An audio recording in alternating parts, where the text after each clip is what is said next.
Eu sou Manuel Carvalho e este é o P24. O regresso às aulas. Um novo ano com vários problemas por resolver. Nós temos mais de 20 mil professores profissionalizados que não estão colocados.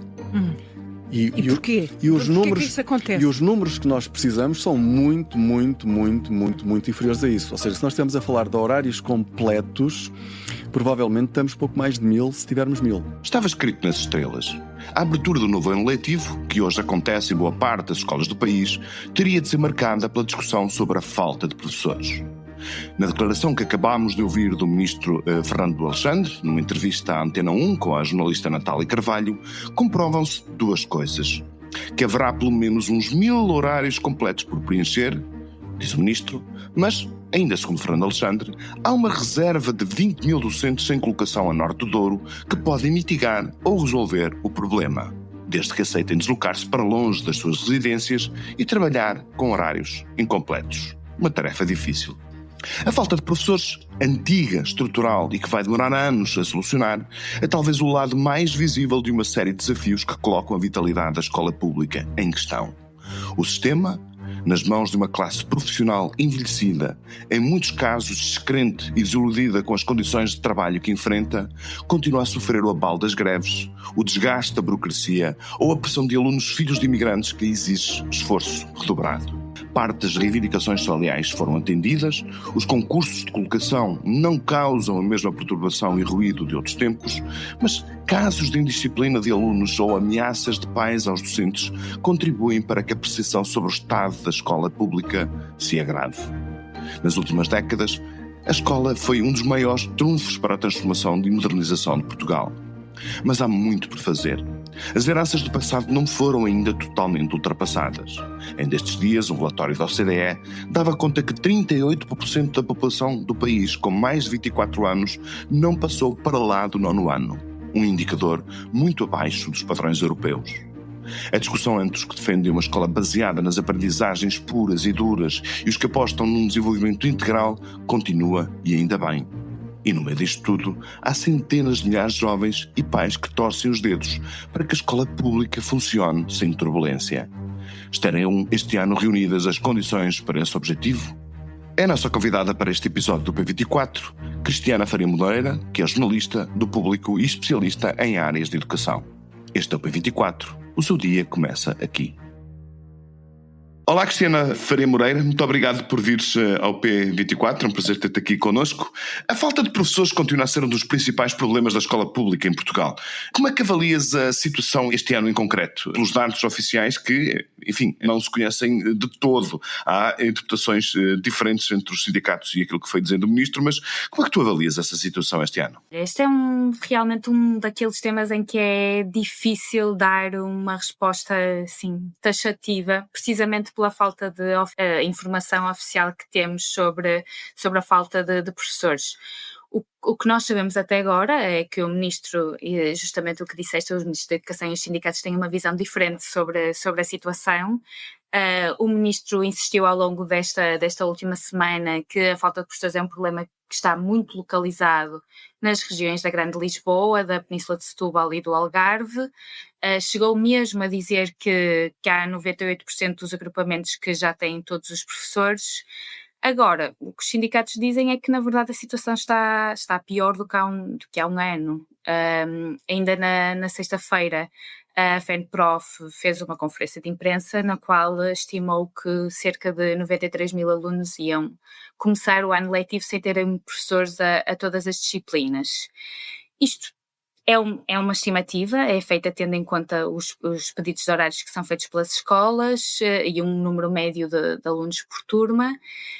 Eu diria que ao longo desta semana vamos conseguir perceber melhor a dimensão do problema, até pelo contacto que vamos ter com as escolas. Exatamente, portanto, os próprios diretores escolares se vão manifestar e, portanto, vamos tendo mais informação para poder fazer uma comparação, nomeadamente com aquilo que aconteceu no ano passado. Sim, eu acho que nós também podemos antecipar é que vai ser difícil nestas regiões onde há mais carências de professores conseguir colocar rapidamente todos os docentes que estão em falta.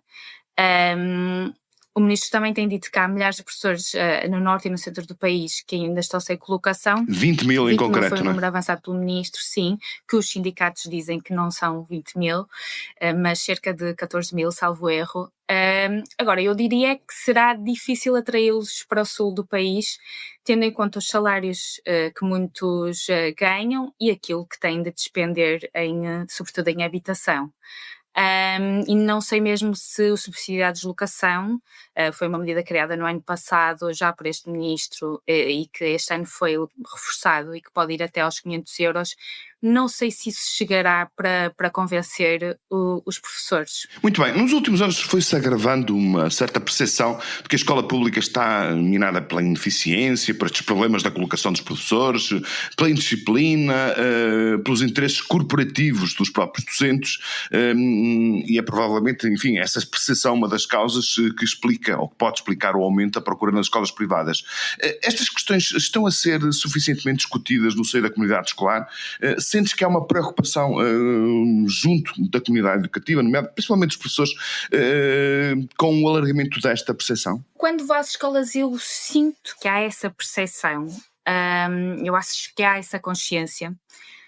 Há os professores têm dito em alguns inquéritos que na verdade também se sentem pouco reconhecidos e valorizados pela sociedade, mas na verdade aquilo que eu sinto é que tanto diretores como professores estão tão assoberbados com muitas tarefas. Sim. Que essa reflexão mais de fundo acaba por ficar um bocadinho para trás, não é?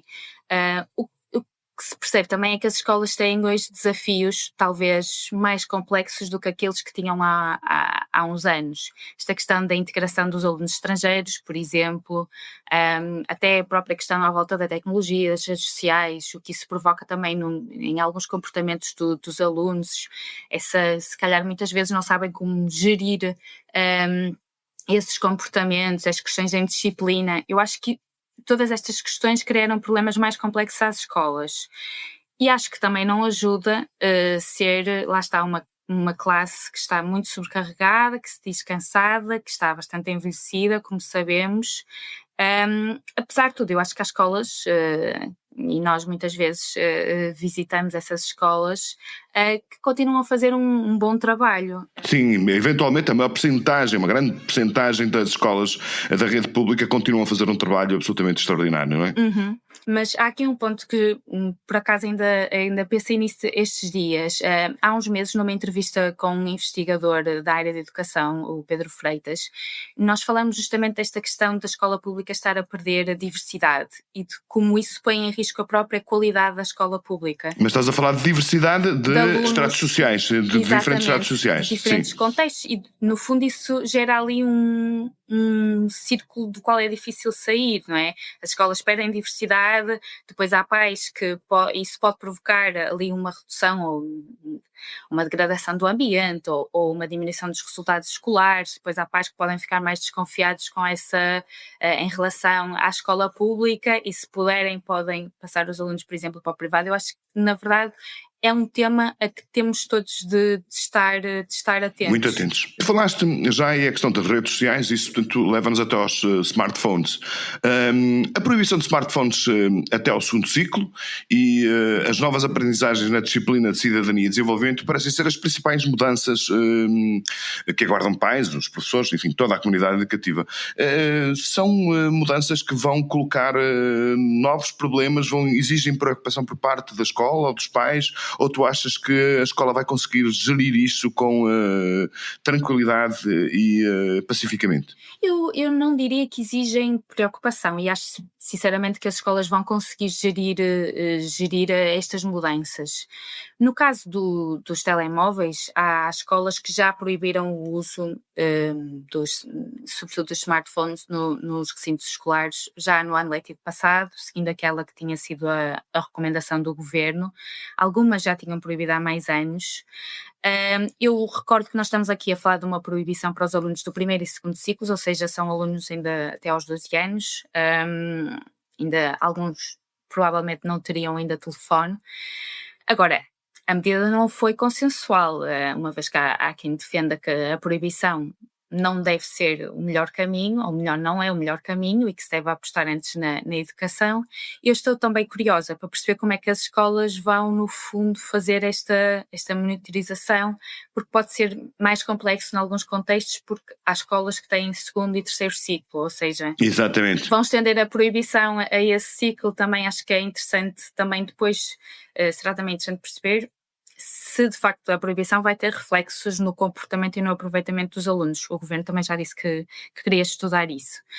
Em relação à disciplina de cidadania, bom, nós já temos novos documentos da disciplina publicados.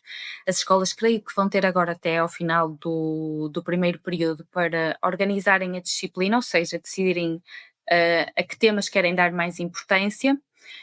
Só para recordar, a disciplina vai ter agora 8 dimensões que passam, por exemplo, pelos direitos humanos, pela democracia, desenvolvimento sustentável, literacia financeira, diversidade cultural, média, saúde e segurança rodoviária. Exatamente, a literacia mediática, já agora, portanto, que é uma área na qual, portanto, enfim, aproveitando o momento, o público, nomeadamente o projeto público na escola, tem respostas para ajudar os professores, portanto, a enfrentarem isso. Desculpa interromper. Nada, e é verdade, acho que também terá de ser uma área em que as escolas têm de apostar.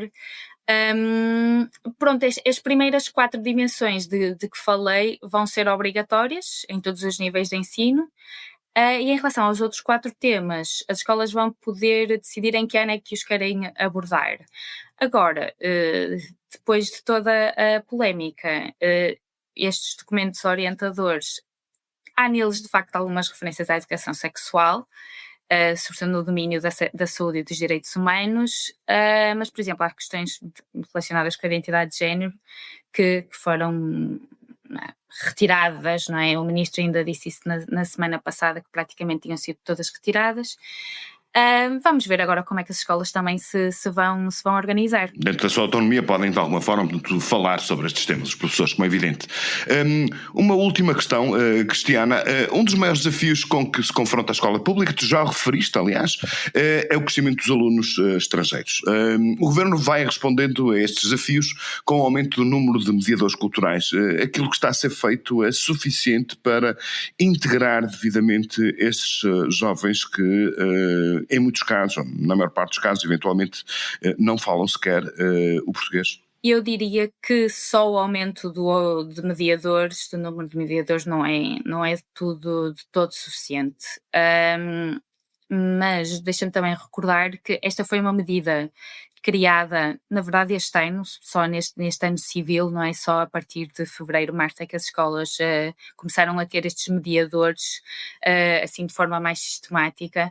Agora, há muitas escolas que tendo já muitos alunos estrangeiros, não ficaram sentadas à espera que o Ministério tomasse medidas. Eu cheguei a ir a escolas onde a própria comunidade se organizou de maneira a acolher estes alunos. E além do reforço de mediadores, que acho que sem dúvida são uma figura importante, é fundamental o reforço de disciplina de português de língua não materna, porque não chega a muitos alunos que precisariam. Exatamente, e a língua é a base, não é? Outro ponto que eu destacaria é o envolvimento com as famílias, especialmente junto a algumas comunidades que podem não valorizar tanto a escola. Eu acho que é muito importante tentar envolvê-las, chamá-las para a escola. Agora, claro, será mais um trabalho para as escolas. Sem dúvida, e um trabalho muito difícil.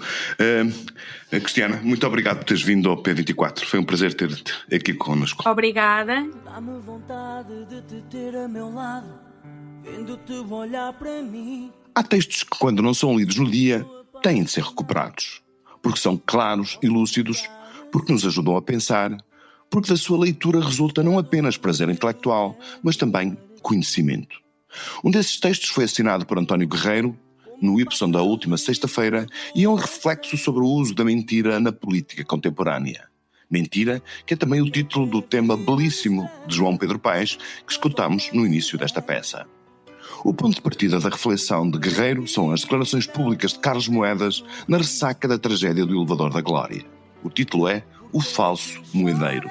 Escreve António Guerreiro: Carlos Moedas é hoje o político em Portugal que mais apela a uma recuperação do conceito de propaganda, mas uma propaganda com fins táticos e de gestão política. O propagandista Moedas está sempre certo que detém a prerrogativa da razão porque se julga com a autoridade sobre a própria verdade. As suas mentiras são verdades, entre aspas, exigidas pela propaganda. Concordes ou não, vale a pena ler em público.pt. O PUC24 regressa amanhã. Tenha um ótimo dia. Mas é mentira, mentira, mentira, mentira, mentira.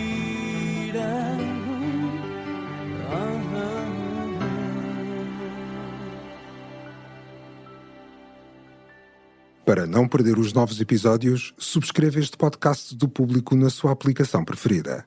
Para além deste programa, há mais para descobrir em público.pt/podcasts. O Público fica no ouvido.